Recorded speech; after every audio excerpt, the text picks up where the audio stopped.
What'd you see? I mean, to me, the Raptors won this game in the first quarter when they put up 44.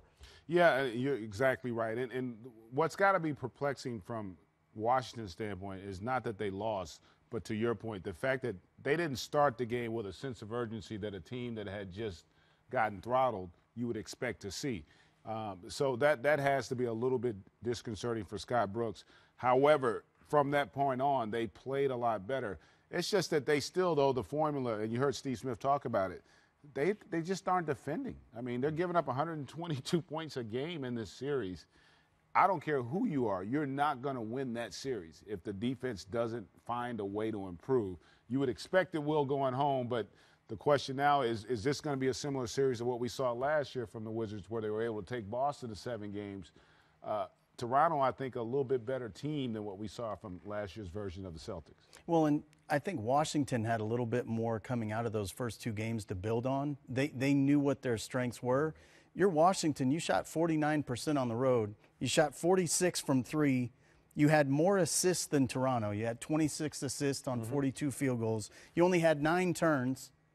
And you never had a chance to win the game. And we're never in it, Never in it. Yeah. You gave up 90% from the free throw line. Yeah. 44 points in the first, but they had 3 quarters of 30-plus against Washington. So if you're Washington, yeah, I agree with everything that was said. I think Steve said that well. They need to get Gortat going. I think that's true. I'm a little nervous, though, that one of the things we're hanging our hat on as a positive is Ty Lawson's emergence. Yeah. That can't possibly be a recipe for long-term success because defensively they have no flow or rhythm together at all. That unit can't possibly know how to play together and how to win together because they've just been thrown together. He played his first game for the Wizards tonight, for folks who haven't been following this. And so it's concerning to me that that's where you're going for a spark. When John was out, they got such big contributions from Satoransky, by way of example. They're getting away from guys that I think have been good for them by doing this, and that's uncomfortable for me. You know, he did play well, I'll give him that. And their bench as a whole, again, I think they outscored Toronto's bench tonight, if I'm not mistaken. It was pretty close. What did they get? I think they have, I'm doing the math right now. 50, 53 points they put up. So they got a lot of positives, but to your point, Griff, like, they got those positives, in essence, after they were down 21.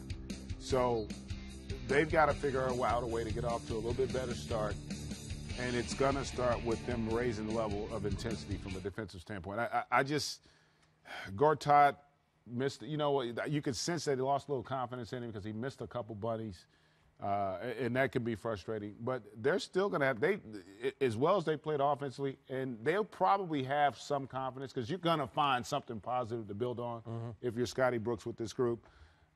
You can't, you basically can't ignore that 800-pound gorilla, our defense or lack thereof. Right. The fact that we still haven't figured out. They still did make 13 threes, right? Yeah. So they still were efficient. They still scored 50 points in the paint. So they still hurt you in both areas. And then DeMar DeRozan was electric. I mean, they had no answer for him in this game as well. So there are a lot of concerns if I'm the Wizards. To your point, far more than what we saw last year when they had 2 winnable games. I thought Boston. Yeah, could have won either of those games. Probably should have won at least one, maybe both. Yeah, this was a little bit different dynamic. They made it interesting, but they really never threatened to win the game. And you know what? If I'm Toronto right now, Game 3, that's Game 7 for us.